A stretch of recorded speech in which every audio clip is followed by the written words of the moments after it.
In 2017-18, 469,000 workers suffered from musculoskeletal disorders. Manual handling being one of the contributing factors to that. Let's make sure in this video that you're not one of those statistics. Let's go.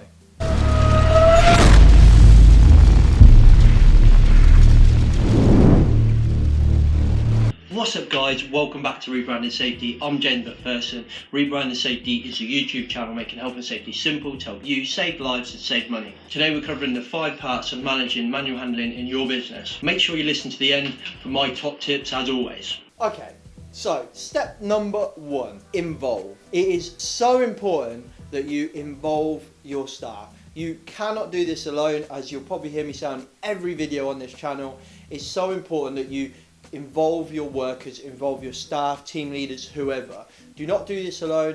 Get them involved, talk to them, ask them how they feel, how are they struggling with manual handling, are they struggling with manual handling, how they deal with their problems in their everyday working life. Okay, so step number 2, now we're going to observe your operations essentially. We're going to have a look at what's going on in your business. And we're going to use a tool or a framework called Tile to do that. But before we break that down, let's get an understanding of what manual handling is. Well, essentially it's any time that somebody is manually handling something. So you're moving another object, and that covers lifting, carrying, pushing and pulling. So we're lifting, carrying boxes, pushing or pulling trolleys. So you're picking up a box and moving it somewhere, or you're being a personal shopper around Tesco moving a trolley or one of those big cages. Okay, so what's Tile then? Tile is the framework that we're going to use when we're observing manual handling in our business. And we break that down, it's basically an acronym, and the first one is task. And I like to break task down into 2 areas. What? So what are we doing? But what is the actual task itself? Are we lifting boxes off the end of a production line? Are we picking boxes off the shelving, putting it into pallets or trolleys? Are we moving trolleys, cages, etc.? What is the actual task? The next point is how. How are we as the person moving those items? So are we holding it close to our body? Are we holding it out? Are we twisting? Are we turning? Are we jerking? Are we moving suddenly? And we're going to look at that before we even consider the risk assessment. So let's assume you don't have a manual handling risk assessment and this is the first time you do it, or it doesn't really matter, just ignore it. We're just going to look at the business. We're not going to tell anyone anything, we're just going to look at how people are lifting boxes or whatever they're lifting. Okay, so now we're going to look at the individual, so the actual person doing the lifting, the pushing, the pulling. Here we've got to consider how different each person is. Essentially we need to treat this on kind of like a case-by-case basis. We need to understand that, say for example, 25 kilos is the common weight for a 2-person lift. Well, some people can go to the gym every morning and just bang out 25 kilo like it's nothing, but some people look at 25 kilo and it might as well be a tank because they can't lift that. So you've got to consider different people's strengths and their capabilities. You might have to consider disabilities in your business. There's so many things you need to consider, and we just got to do that. Well, how do we do that? Probably the best way is just to ask them whether they feel comfortable lifting that or not. But we've got to walk around our business and just observe these different types of individuals. Next, we're going to look at load. So this is the actual item or thing that we're lifting. So the obvious thing is the weight. How heavy is it? Is the weight defined on the box? You're required to have it written on the box. Also the centre of gravity. Where's the centre of gravity in a box? It's misleading sometimes with a box with 2 handles on the side. You might just assume it's in the centre, it might be one side. So that's why trainer tells you to give it a shake and just lift it gently on the ground or something like that, so that you can understand where the centre of gravity is. Also we need to consider things like, where are the handles? Can you take a good grip of it? How big or small is the item? Is it difficult to handle because it's so big? It might be quite light but quite large. I used to do manual handling training in a bubble wrap factory where we used to make rolls of bubble wrap, and sometimes you felt really stupid because actually we also made these massive sheets of foam, which essentially were just sheets of air, and they're really difficult to carry on your own. But you had to ask this big burly guy from the warehouse come and help me when it was only like 2 kilos, because it just was really difficult to carry, like could get your arms around it. Anyway, moving on. We'll also consider things like some of you might have, say, like you might be carers, or you might be a vet, for example. So you might have a live load. A live load comes in 2 different forms: a live animal or a live person, or a live load is in a bucket of water or a big vat of boiling hot water in catering, for example. So sometimes if we're trying to lift dogs, for example, they don't want to be lifted.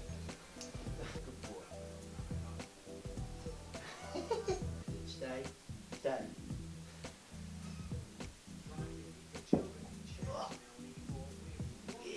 And then with other live loads like water, for example, you've got a centre of gravity which is moving, hence live load. Yeah, so it's moving all the time as you're moving. And then lastly, environment. So we've got 2 different scenarios of environment. First, we've got the physical environment. Have we got physically enough room to move? How hot or cold is it? Sometimes in cold environments you get so cold that you lose your sense of feeling, not your sense of feeling, you lose your what is the word I'm looking for? You lose your dexterity, so you can't pick shit up. Also, like other hazards, other workers, the lighting. So you don't want to be lifting stuff in the dark. It's much better to lift it in the light. And then the other part of environment is the kind of essentially the culture of the business. So are you applying pressure to your business? So sometimes we have like picking rates, for example, and picking and packing roles, where you're targeted to pick so many items in a day, and then you're measured on that. That creates a very high pressure environment, which could then become a hazard in itself, because we're forcing people to be quicker, and then quicker means we take shortcuts, maybe by not bending our knees, and we just bend over, or we just do twist, turn, etc. Then we've also got to consider if people feel comfortable to ask for help. So we said earlier in individual that some people can't lift 25 kilos and some people can. So we need to address, maybe in some industries, especially like construction, the kind of masculinity issue that we've got, where you don't feel comfortable asking. I can only lift 1 concrete breeze block, but my mate can lift 7 probably, I don't know. But you need to address that. Have you got that problem? If you do, then you need to address that. You need to make sure people feel comfortable to say, hey, can you come and give me a hand with this? I know it's not very heavy, but it's really awkward. Can you give me a hand? You need to address that.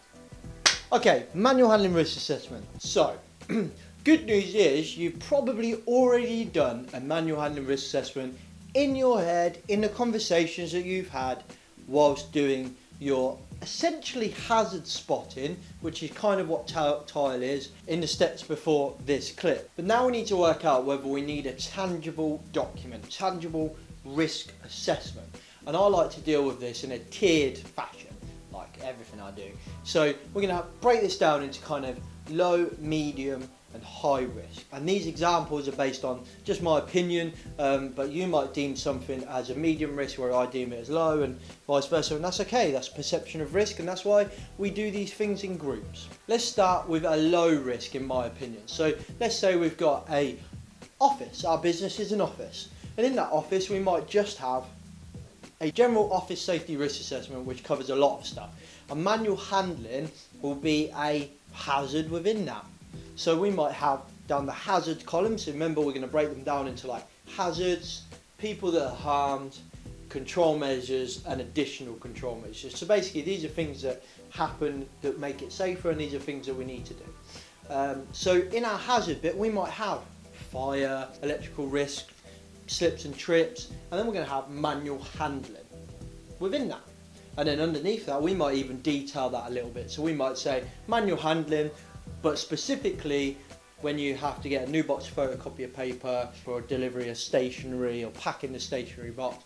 And then within that we'll define who's going to be at harm, the workers there, the control measures, and then the additional control measures we need to do.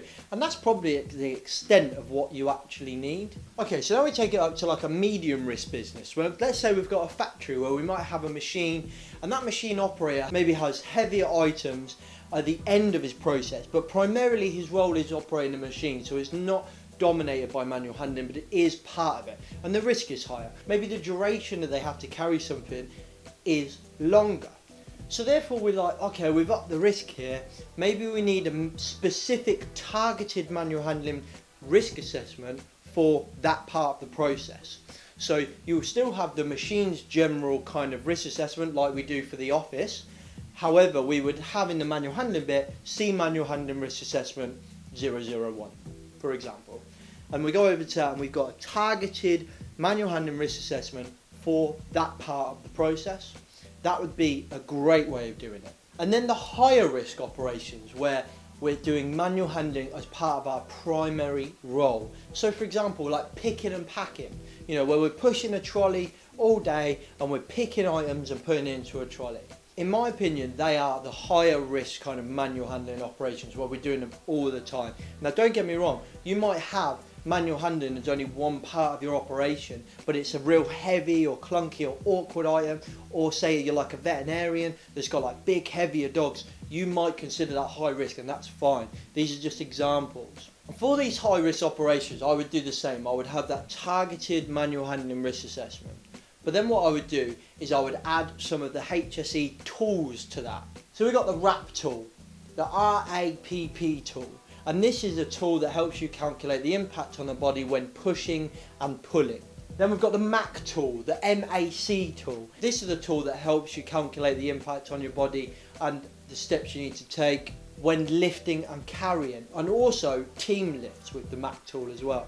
There are other tools that are worth mentioning, like HOP6 for handling of people, and you've also got the ART tool, the ART tool, which is repetitive tasks.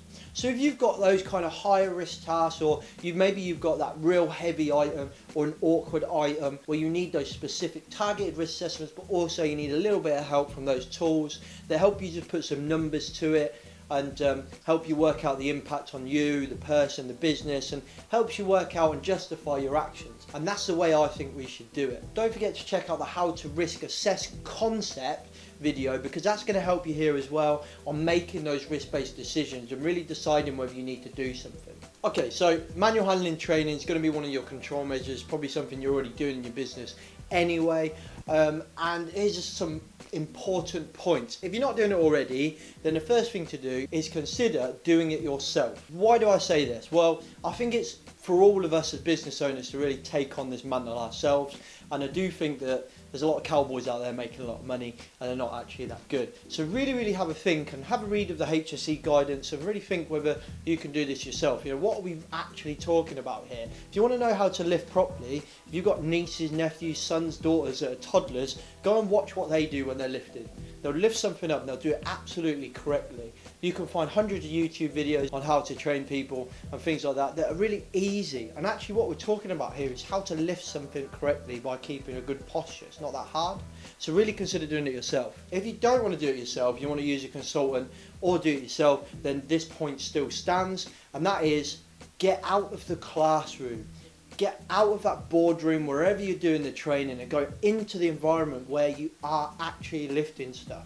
Go out and lift what you actually lift. Stop lifting these empty boxes or these paper boxes and things like that and putting them on tables. It's boring to start off with. And two, it means nothing. It's got no direct correlation with actually what's going on out there in the workplace.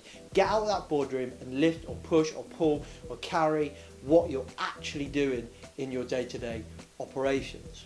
And the next thing, again, if you're doing it yourself or if you're using a consultant, this next point stands. Stop teaching people or trying to teach people that correct manual handling is wooden soldiers. Stop teaching people that when they carry something and walk, they have to walk like this, like some kind of military changing of the guard.